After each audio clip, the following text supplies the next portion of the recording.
The River Realms, they call it. What a fine poetic name for something as rotten and twisted as our land has become. It was not always so.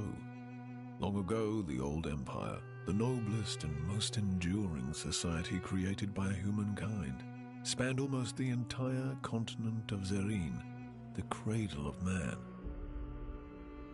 But after several millennia of progress and incomparable achievements, inevitably, the empire began to fall into stagnation and decadence. Desperately holding on to their privileges and resisting change while trying to avert the collapse of the realm, the emperor and his theocracy took to measures that were worthy of true despots in cruelty. Subjugating weaker realms, enslaving whole nations, strip mining foreign resources, oppressing imperial citizens, war on several fronts, genocide. Eventually, the gods could no longer tolerate such horrors wrought in their name. Foretold by an abundance of divine omens, they descended upon the empire to right its wrongs. Thus, in a chain of dreadful events that became known as the Calamity, they annihilated the empire in a matter of days.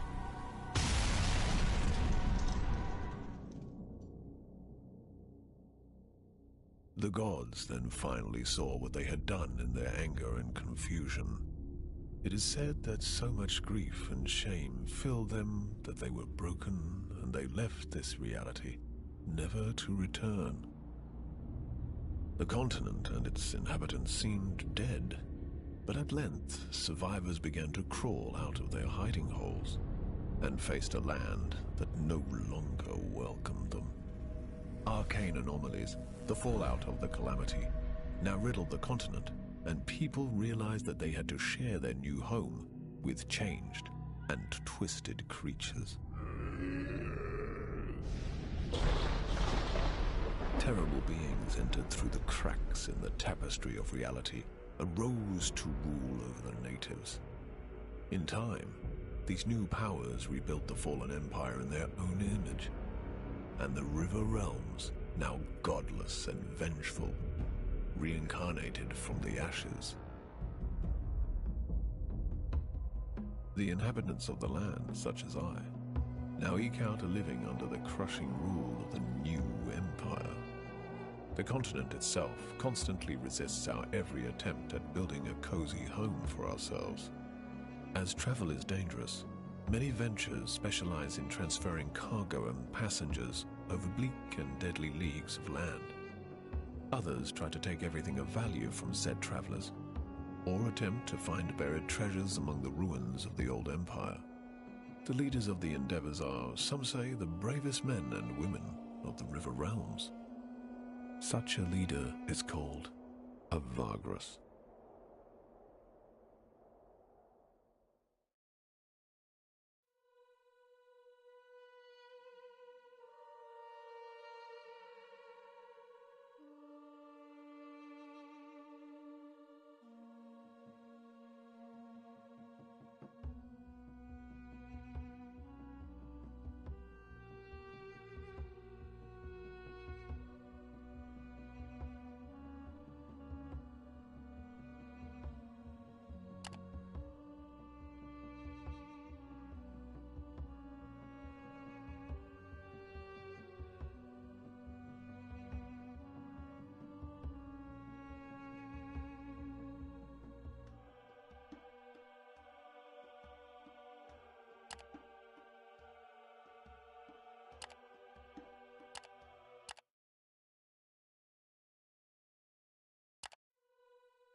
Ah, yes. A Vagrus.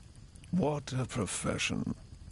Daring and savvy, always watching the horizon, always looking for an opportunity, and of course, for what is best for his comitatus, eh? And you are a Vagrus too, are you not? Many of your kind have I seen in my long life as a vagabond. Care to listen to a story about your exquisite occupation, good master? It is a tale of woe and terror, but it is also a tale that is true, as I have seen it with mine own eyes.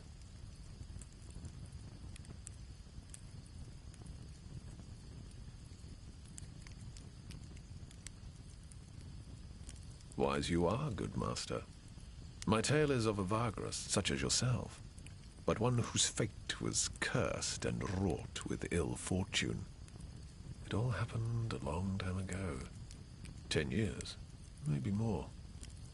I was but a passenger, traveling rough roads and forgotten ways with this comitatus, south along the feet of the great mountains of the west.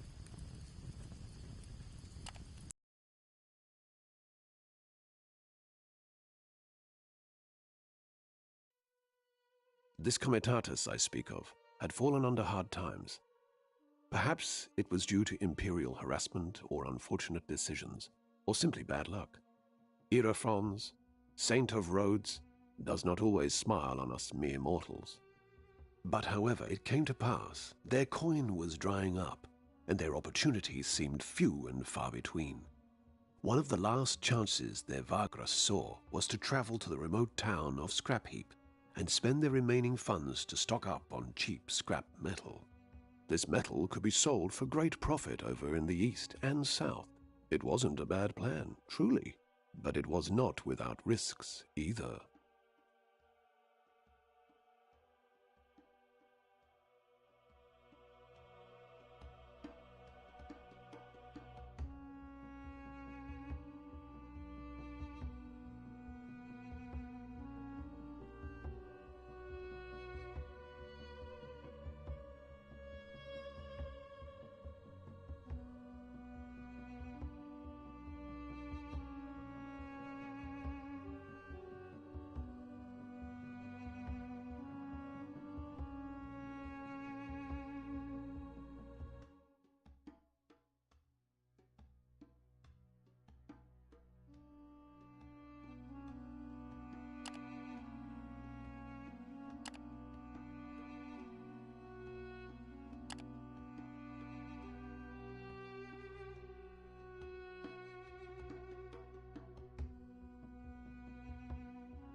As we were coming up to the gates of Scrap Heap, this trash-pile town of cutthroats and scavengers, we could see the vast mountain ranges of shattered Bivanda Thar looming ominously over the horizon, half shrouded in the gaseous vapors belched forth by the volcanoes in the far west.